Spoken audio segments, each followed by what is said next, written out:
Hello students, good morning to you all. I am Rajesh Angli, your English teacher, and I am discussing about the topic passive construction for the class 9th, 10th or 11th, and you know that we are continuing on this topic, and today we will discuss about the interrogative sentence. Okay, the interrogative sentence में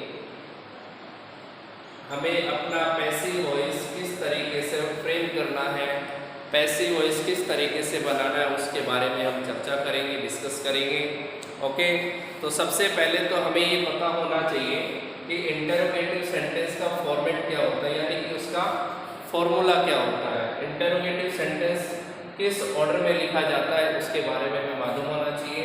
तो interrogative sentence की बात करें तो ये helping verb से भी start हो सकता है और WH वर्ड से भी स्टार्ट हो सकता है। हेल्पिंग वर्ब या WH वर्ड दोनों से स्टार्ट हो सकते हैं। अगर हेल्पिंग वर्ब से स्टार्ट हो तो किस तरीके से होगा, तो हेल्पिंग वर्ब सब्जेक्ट है, मेन वर्ब है, ऑब्जेक्ट है। ओके, तो इस फॉर्मेट में हेल्पिंग वर्ब का सेंटेंस आएगा। WH वर्ड टाइप में, यानी कि एक हमारा ये हो गया हेल्पिंग वर्ब से स्टार्ट होने वाला। अगर यहाँ पर हेल्पिंग वर्ब से स्टार्ट होने वाले सेंटेंस ठीक है आए तो उसका पैसिव किस तरीके से कर सकते हैं, तो यहाँ देख सकते हैं हेल्पिंग वर्ब से स्टार्ट होने वाले सेंटेंस का पैसिव क्या हो सकता है। तो हम यहाँ देख सकते हैं, बहुत इजी काम है। आपको पता है कि टेंस नहीं बदलता ना, एक्टिव से जब हम एक्टिव से पैसिव में कन्वर्ट करेंगे या एक्टिव से पैसिव बनाएंगे तो उस टाइम हम यहाँ पर टेंस का चेंज नहीं करते, यानी कि टेंस का चेंज नहीं होता, टेंस का चेंज नहीं होता। ठीक है, तो फिर क्या चेंज होता है, हम करते हैं, हम यहाँ वर्ब की फॉर्म में चेंज करते हैं। इसमें वर्ब की फॉर्म चेंज हो जाती है लेकिन टेंस वही होता है। ठीक है, तो यहाँ पर हम कह सकते हैं कि हेल्पिंग वर्ब जिस टेंस से रिलेटेड होगी उसी टेंस से रिलेटेड हेल्पिंग वर्ब यहाँ पर होगी। उसके बाद की बात आई, ये नेक्स्ट हमारे पास जो ऑब्जेक्ट है। ओके, तो ऑब्जेक्ट यहाँ पर हमने सेट किया, क्लियर। तो हेल्पिंग वर्ब और ये ऑब्जेक्ट ऐसा क्यों हुआ, ध्यान देना। ये हेल्पिंग वर्ब जो है इस सब्जेक्ट के अकॉर्डिंग आ रही है, लेकिन आपको पता है पैसिव वॉइस में क्या करते हैं, ऑब्जेक्ट को सब्जेक्ट की जगह पर लगाते हैं। तो ऑब्जेक्ट यहाँ पर सब्जेक्ट की जगह पर आया, यानी कि हमने बात की यहाँ ऑब्जेक्ट और यहाँ हमने उसको सब्जेक्ट की प्लेस पर लगाया, क्योंकि आप जानते हो इंटरोगेटिव में हेल्पिंग वर्ब के बाद सब्जेक्ट आता है, लेकिन पैसिव वॉइस में मैंने सब्जेक्ट की जगह पर क्या लगा दिया, ऑब्जेक्ट। उसके बाद की बात करें, ठीक है, अब पहले ये ध्यान दें, जैसे ये हेल्पिंग वर्ब इस सब्जेक्ट के अकॉर्डिंग था, उसी के अकॉर्डिंग यहाँ हेल्पिंग वर्ब इस ऑब्जेक्ट के अकॉर्डिंग होगा। ठीक है, ये ध्यान रखना, क्योंकि यहाँ इस ऑब्जेक्ट के अकॉर्डिंग हेल्पिंग वर्ब होता है। पैसिव वॉइस में ऑब्जेक्ट के अकॉर्डिंग ही हमें वर्ब का यूज करना पड़ता है। यहाँ पर आगे बात करें, आपको पता है हेल्पिंग वर्ब ऑब्जेक्ट हो गया। अगर हेल्पिंग और ऑब्जेक्ट जब दोनों हो जाते हैं तो बी बीन और बीन का रूल होता है। हाँ, अगर नोट आए तो नोट लगा देना पहले, लेकिन बी बीन और बीन का जरूर ध्यान रखना, बी बीन और बीन। ठीक है, अगर आपको लगे प्रॉपर वे में आना चाहिए तो लगा देना, अगर नहीं आना है तो मत लगाना। ठीक है, तो ये बात आप ध्यान रखें। देखिए नेक्स्ट आगे क्या होगा, वही हमारे पास देखो फर्स्ट रूल क्या हो गया, हमने ऑब्जेक्ट को सब्जेक्ट की जगह पर लगा दिया। दूसरा हमारा ये था, लेकिन अब क्या हुआ, पहले सेकंड वाला आ गया और फर्स्ट वाला सेकंड वाली वैल्यू पे चला गया। बी बीन और बीन की अपनी जगह पर वही फिक्स होता है। अगर यहाँ पर ऑब्जेक्ट होता है, यहाँ पर हेल्पिंग वर्ब होता, तो हेल्पिंग वर्ब के बाद बी बीन और बीन का यूज होता है कि नहीं होता, होता। उसके बाद मेन वर्ब की हमारे पास कौन सी होगी, थर्ड फॉर्म हो जाएगी। बाई और दूसरे प्रेपोजिशन लगा सकते हैं, ये आपको पता है, या बाई प्लस अदर प्रेपोजिशंस। ठीक है, और आपको मैंने बता दिया कि there are some verbs are used for the fix preposition, clear. तो फिक्स प्रेपोजिशन के लिए यूज होते हैं, और फिक्स प्रेपोजिशन के लिए आपको पता है कि वर्ब जो है वो डिसाइड करती है कि कौन सा फिक्स प्रेपोजिशन आना चाहिए। अब देखो उसके बाद क्या हुआ, अब हमारे पास जो ये सब्जेक्ट है वो यहाँ पर बाई के बाद आ गया नहीं आ गया? ओके, अब हमारा जो भी कंटेंट बचे वो लगा देना और लास्ट में इंटरोगेशन मार्क लगा देना। क्लियर है? हाँ, अगर एक्टिव इंटेरोगेटिव है तो पैसिव भी इंटेरोगेटिव होगा। ठीक है ना? आप नोट कर सकते हैं इस बात को, if there is the sentence, if there is the sentence in interrogative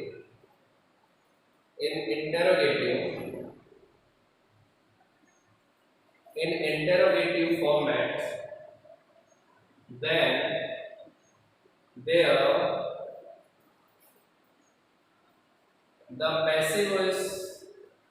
the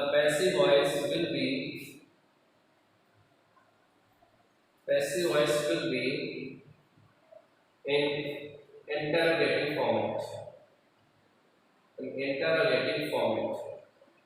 okay, ये बात ध्यान रख सकते हैं कि यहाँ अगर हमारा सेंटेंस इसमें है इंटरोगेटिव फॉर्मेट में है तो पैसिव वॉइस में जब कन्वर्ट हो जाएगा तो पैसिव वॉइस में कन्वर्ट होने के बाद भी पैसिव वॉइस जो है इंटरोगेटिव फॉर्मेट में होगा। ठीक है? एक्टिव में यहाँ देख सकते हैं इंटरोगेटिव और पैसिव में इंटरोगेटिव है। यहाँ पर हम इसके कुछ एग्जांपल के थ्रू आपको बता सकते हैं, ये नोट कर लेना एक बार। ठीक है?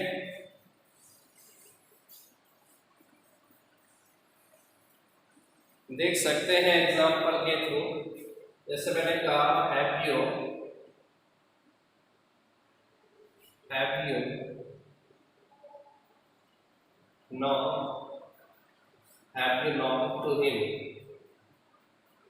known to him, okay, this is. अब यहाँ पर हमारे पास ये एक्टिव है, क्या है? एक्टिव का हमारे पास सेंटेंस है। अब पैसिव में कन्वर्ट करेंगे, कैसे करेंगे देख सकते हैं। यहाँ पर आपको पता है, यहाँ पर हैव प्लस थर्ड फॉर्म है। Have plus third form present के परफेक्ट में होती है और प्रेजेंट का परफेक्ट जो होता है उसमें हमें पता है कि हैज हैव का यूज किया जाता है। इसका यूज हैज हैव का यूज किया जाता है और हैज हैव के इस फॉर्मेट में हैज सिंगुलर होती है, हैव प्लूरल होती है। ओके, ये हैव इस सब्जेक्ट के अकॉर्डिंग आया है, लेकिन जब हम पैसिव वॉइस बनाएंगे तो हमें तो ऑब्जेक्ट के अकॉर्डिंग क्या लगाना है? हेल्पिंग वर्ब लगाना है। तो ऑब्जेक्ट हमारा क्या होगा? हिम। आपको पता है कि हिम जब ऑब्जेक्ट है और जब हम इसको सब्जेक्ट में कन्वर्ट कर देंगे तो ये हिम चेंज हो जाएगा, किसमें? ही में कन्वर्ट हो जाएगा। तो यहाँ पर जब ये ही होगा तो ये डेफिनेट सी बात है कि ही के साथ हैज में क्या आएगा? हैज आएगा। तो डेफिनेट सी बात हमने यहाँ पे की, तो यहाँ पे हैज और यहाँ पे हमारा ऑब्जेक्ट का सब्जेक्ट क्या हो गया? ही हो गया। क्लियर? आपको पता है कि हैज हैव के साथ क्या बीन का यूज होता है? बीन का हैव की फॉर्म जो भी हो बीन का यूज, तो हमने बीन लगा दिया। क्लियर? अब यहाँ पर देखो, इतना कंप्लीट होने के बाद हमारे पास थर्ड फॉर्म का सारा बचता है नॉन। तो यहाँ पे नॉन ऑलरेडी थर्ड फॉर्म है और यहाँ से इसके साथ में प्रेपोजिशन पहले से ही यूज हो रहा है, तो यहाँ पे नॉन के साथ टू पहले से ही आ चुका है। तो डेफिनेट सी बात है प्रेपोजिशन हमें मिल चुका है, बाय लगाने की जरूरत नहीं है। और उसके बाद आपको पता है हमारे पास जो सब्जेक्ट है वो सब्जेक्ट की वैल्यू जो है तो यानी कि ऑब्जेक्ट में हो जाएगी और यहाँ ऑब्जेक्ट में यू का यू ही रहेगा और उसके बाद मार्क ऑफ इंटरोगेटिव। कंप्लीट है? ओके, तो has he been known to you. Clear? तो ये हमारा सेंटेंस हुआ पैसिव में। किसमें हुआ? पैसिव में हुआ। Clear? Okay. By the way अगर नेगेटिव होता तो कैसे होता? देख सकते हैं कि have you not to him. Suppose कर अगर ये नेगेटिव में होता तो क्या होता? तो इसमें होता हैज, उसके बाद ही। जैसे यहाँ इस बीन से पहले हम नॉट का यूज कर लेते हैं और उसके बाद हम बीन का यूज करते हैं, यानी कि अगर नॉट आए तो पहले नॉट आए उसके बाद बी बीन और बी। ठीक है? और उसके बाद वही been not to you, been not to you. Clear? Okay, this is final. कोई प्रॉब्लम नहीं आएगी। ओके, चलो नेक्स्ट आगे बढ़ते हैं, हम एक एग्जांपल और ले लेते हैं। ठीक है, जैसे मैंने कहा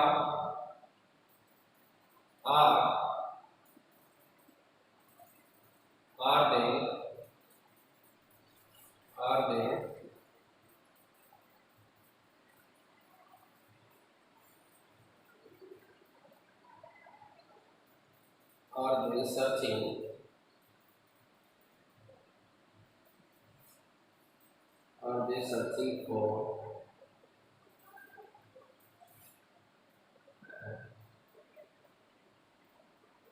book? Okay, are they searching for a book? Okay, ये ध्यान रखना। यहाँ पर देख सकते हैं, हम करेंगे सबसे पहले हमारा ऑब्जेक्ट देख लेते हैं। ए बुक मिला, सिंगुलर है, और यहाँ पर इस एम में से सिंगुलर क्या आएगा, इस, तो अब इस, उसके बाद ए बुक, क्लियर। उसके बाद बीइंग और बीइंग में से इसके साथ क्या लगता है, अगर कंटिन्यूअस फॉर्म है तो यहाँ पर बीइंग, ठीक है ना। Is a book being searched, third form आ गई सर्च्ड, क्लियर। यहाँ पर हम कह सकते हैं ये द अनइम्पोर्टेंट सब्जेक्ट है। कैसा है, अनइम्पोर्टेंट है। और अनइम्पोर्टेंट की कंडीशन में कह सकते हैं कि अनइम्पोर्टेंट होता है तो उसे हमें नोट करने की या बाई या दूसरे कोई प्रेपोजिशन आते ही है, और प्लस में सब्जेक्ट जो आता है, ठीक है, इस तरीके का लास्ट फॉर्मूला उसको लगाने की जरूरत नहीं होती। ठीक है, बाय द वे आए तो ठीक है, नहीं आए तो ठीक है, यहाँ थर्ड फॉर्म के बाद फुल स्टॉप लगा देंगे।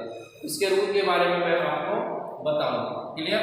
ओके, तो is a book being searched, okay, और उसके बाद मार्क ऑफ इंटररोगेटिव, क्लियर।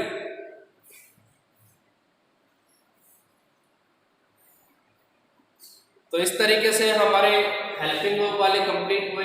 अब डब्ल्यू वर्ड से मैं बात करता हूँ कि अगर डब्ल्यू वर्ड स्टार्ट में आए तो आपको पता है कोई फर्क नहीं पड़ने वाला ज़्यादा। डब्ल्यू वर्ड है हेल्पिंग वर्ब, केवल एक चीज एडिशन में हो गई कि हेल्पिंग वर्ब से पहले डब्ल्यू वर्ड, बाकी वही सेम पैटर्न रहेगा, देख सकते हैं आप, बाकी वही सेम पैटर्न में देख सकते हैं। ठीक है, सेम पैटर्न है कि नहीं। डब्ल्यू वर्ड बस केवल एक एक्स्ट्रा हमारे पास जुड़ गया, बाकी हमारे पास सेम टू सेम वही है। देखो सेम टू सेम, कोई बदलाव नहीं है। अब क्या करेंगे, कुछ नहीं करें, इस डब्ल्यू वर्ड को सेम टू सेम लगा देना। ये जो डब्ल्यू वर्ड आया है उसको सेम टू सेम यहाँ लगा देना। बाकी का काम वैसे ही जैसे होता है नॉर्मली, जैसे हमारे पास वो हेल्पिंग वर्ब है तो ये हेल्पिंग वर्ब है, उसके बाद ये ऑब्जेक्ट यहाँ पर आ जाएगा। इस हेल्पिंग वर्ब के अकॉर्डिंग जो बी और बी लगता है वो लगा देना अगर आपको लगे तो रिक्वायर्ड है। ठीक है, उसके बाद वही मैन वर्ब की थर्ड फॉर्म हमारे पास यूज होगी। ठीक है, उसके बाद बाई का यूज होगा या दूसरे प्रेपोजिशन का यूज होगा, और साथ में हमारे पास जो सब्जेक्ट है उसका यूज हम कर देंगे। क्लियर है, कोई प्रॉब्लम नहीं आएगी। क्या करें, देखिए क्या करते हैं, लेकिन इसमें नोट ध्यान रखना, जहां जो डब्ल्यू वर्ड की बात कर रहे हैं तो एक्सेप्ट ध्यान रखना, किसके अलावा बात कर रहा हूं, हूं और हूं। ठीक है ना, हूं एंड हूं, मैं हूं और हूं के अलावा बात कर रहा हूं। हूं या हूं की बात नहीं होनी चाहिए, बाकी की डब्ल्यू वर्ड कोई भी है उनकी बात मैं कर रहा हूं। यहाँ हूं और हूं को छोड़कर हम बात करेंगे। ओके, हाँ, देख सकते हैं यहाँ पर एग्जाम्पल मैं आपको बताता हूं। जैसे मैंने कहा have you installed, where have you installed a new company for utensils manufacturing, utensils manufacturing। Okay, so there is given a sentence in what format that we have to transform into passive voice. So where have you installed a new company for utensils manufacturing? तो first of all आपको क्या करना है, object find out करना है, बाकी चीजें हम बाद में ऑब्जर्व करेंगे। देख सकते हैं यहाँ पर हमारे पास मैन वर्ब है, मैन वर्ब के बाद हमारे पास यहाँ पर क्या मिला, ऑब्जेक्ट मिला। स्टूडेंट्स क्या करते हैं कि मैन के बाद जो भी मिला सबको क्या मान लेते हैं, ऑब्जेक्ट मान लेते हैं, लेकिन ऐसा नहीं है। ठीक है, आपको पता है कि ऑब्जेक्ट का एक फिक्स क्राइटेरिया होता है, एक फिक्स लिमिट में काम करता है। ठीक है, और वो भी ट्रांसिटिव वर्ब के साथ। ट्रांसिटिव इंट्रांसिटिव का मैंने आपको बताया था कि ऑब्जेक्ट जो होता है वो ट्रांसिटिव वर्ब का होता है। ठीक है, इंट्रांसिटिव वर्ब का ऑब्जेक्ट नहीं पाया जाता।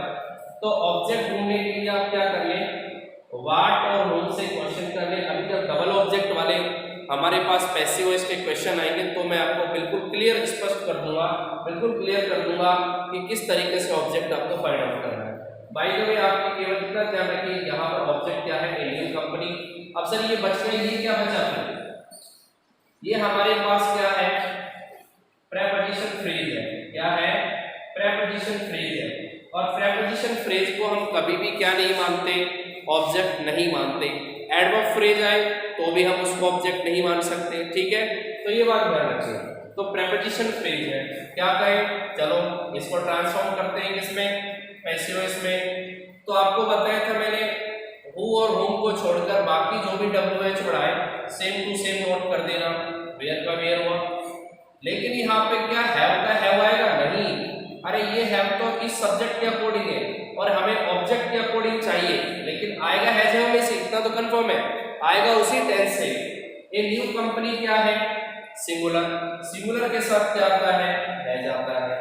अब हमारे पास ऑब्जेक्ट क्या है, ए कंपनी, हो गया। ठीक है, उसके बाद हैज के साथ क्या लगता है, बीइंग का यूज कर दिया मैंने। तो where has a company been, उसके बाद थर्ड फॉर्म का यूज हो, तो यहाँ पर हमें क्या मिला, इंस्टॉल्ड, पहले से ऑलरेडी थर्ड फॉर्म था। तो where has a company been installed, clear. उसके बाद हम बाई का यूज कर लें, ओके कर लो, और यू का चेंज जब करेंगे तो किसमें हो जाएगा, यू में। अब जो प्रेपोजिशन फ्रेज है उसका क्या करें, एट लास्ट उसको लास्ट में आप नोट कर दें। कहाँ नोट कर दें, लास्ट में नोट कर दें, for attentions manufacturing. Okay, attentions का मतलब होता है जो बर्तन होती है, बर्तन कंपनी, ठीक है, बर्तन निर्माण कंपनी, अटेंशंस मैन्युफैक्चरिंग। ठीक है, मैन्युफैक्चरिंग। तो इस तरीके से आपका पैसिव वॉइस जो है वो कन्वर्ट हो गया है। केवल ये चीज एक्स्ट्रा थी, बाकी वही सेम टू सेम है कि नहीं है, सेम टू सेम। ओके, चलो और भी एग्जांपल के थ्रू हम इस बात को समझ सकते हैं।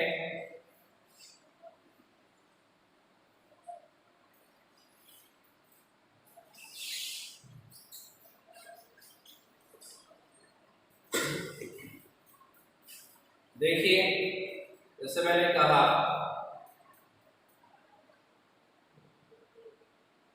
How can he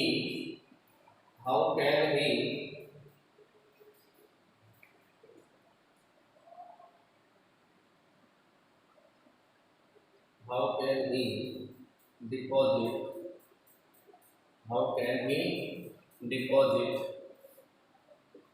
his money into bank. Okay, so how can he deposit his money into bank, कि वह किस तरीके से अपने पैसे बैंक में जमा कर सकता है। तो यहाँ देख सकते हैं हाउ का हाउ हुआ। ओके, यहाँ मॉडल है, मॉडल में कोई चेंज नहीं आएगा, सेल और बिल को छोड़कर।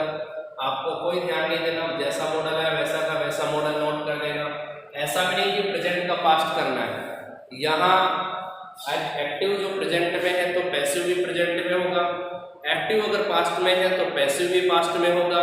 ठीक है, एक्टिव अगर नेगेटिव है तो पैसिव भी नेगेटिव होगा, एक्टिव अगर इंटरोगेटिव है तो पैसिव भी नेगेटिव होगा। कहने का मतलब ये है मेरा कि एक्टिव जिस नेचर में होता है या जिस कंडीशन में होता है उसी कंडीशन में उसका पैसिव वॉइस बनाया जाता है। क्लियर है बात? ओके, तो यहाँ पर क्या हुआ, उसके बाद हम देख सकते हैं कि हमें क्या चाहिए, अपना ऑब्जेक्ट, और ऑब्जेक्ट क्या मिला, his money into bank. Bank का प्रेपोजिशन के बाद का जो मैटर आएगा, प्रेपोजिशन के बाद देखो कुछ प्रेपोजिशन फिक्स होते हैं, जो फिक्स प्रेपोजिशन नहीं है उसके बाद ऑब्जेक्ट नहीं मानना।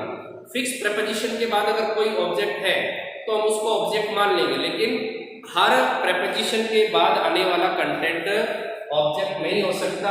इसका मतलब ये प्रेपोजिशन फ्रेज है और प्रेपोजिशन फ्रेज हमारा ऑब्जेक्ट नहीं होगा। हमारा ऑब्जेक्ट क्या है, इज मनी, भाई डिपॉजिट कराता है क्या, मनी, तो डेफिनेट बात है कि हमारा ऑब्जेक्ट मिला।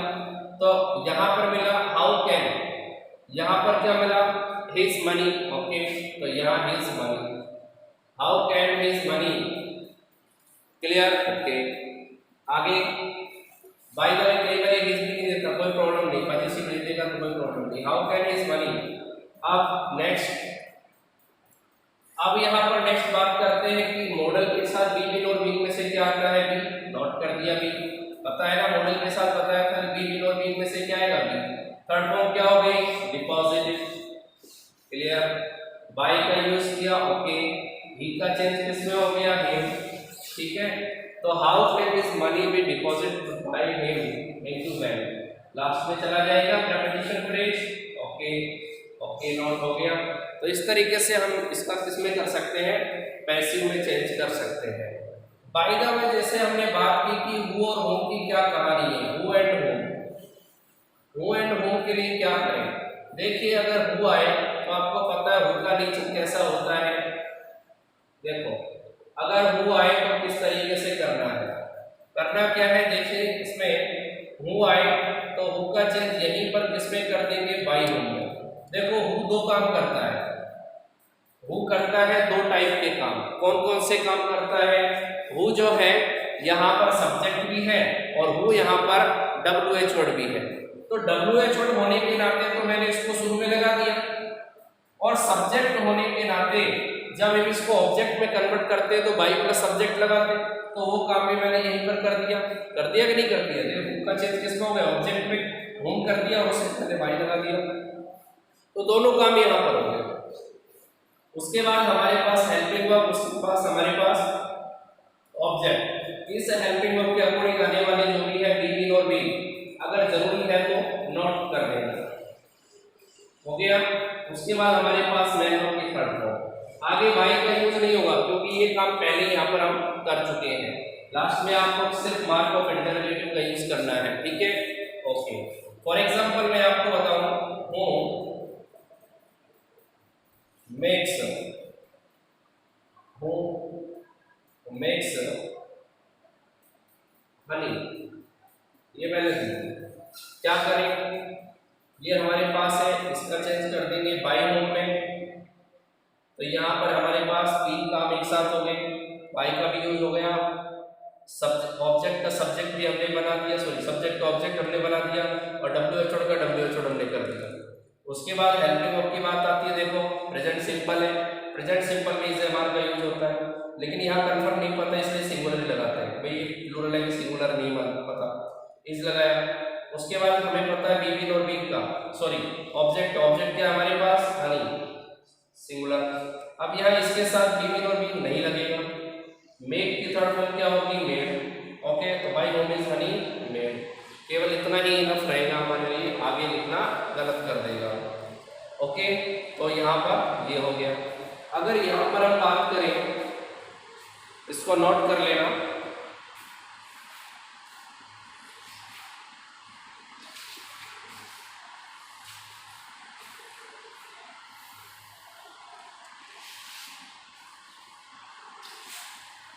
इसको आप नोट कर लीजिए, ठीक है।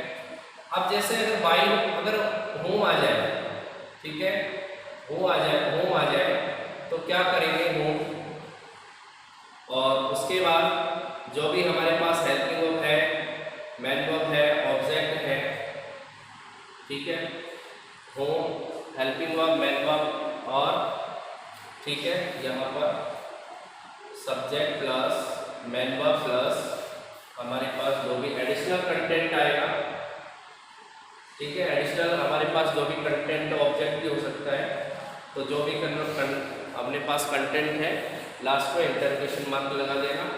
यहाँ पर आपको क्या करना है, होम का चेंज होम में कर दिया, क्लियर है, ओके। अब देखिए यहाँ पर होम दो तरीके से काम कर रहा है, क्या काम कर रहा है, आपको पता है होम अपने आप में क्या होता है, ऑब्जेक्ट होता है, इसको जब सब्जेक्ट में कन्वर्ट किया जाए तो होम का सब्जेक्ट क्या माना जाता है, होम माना जाता है, इसलिए यहाँ पर होम कर दिया मैंने, ओके। तो ये सब्जेक्ट का भी रोल प्ले कर रहा है, ये दो काम कर रहा है, एक तो WH वर्ड का काम करेगा और साथ में ये सब्जेक्ट का भी रोल प्ले करेगा,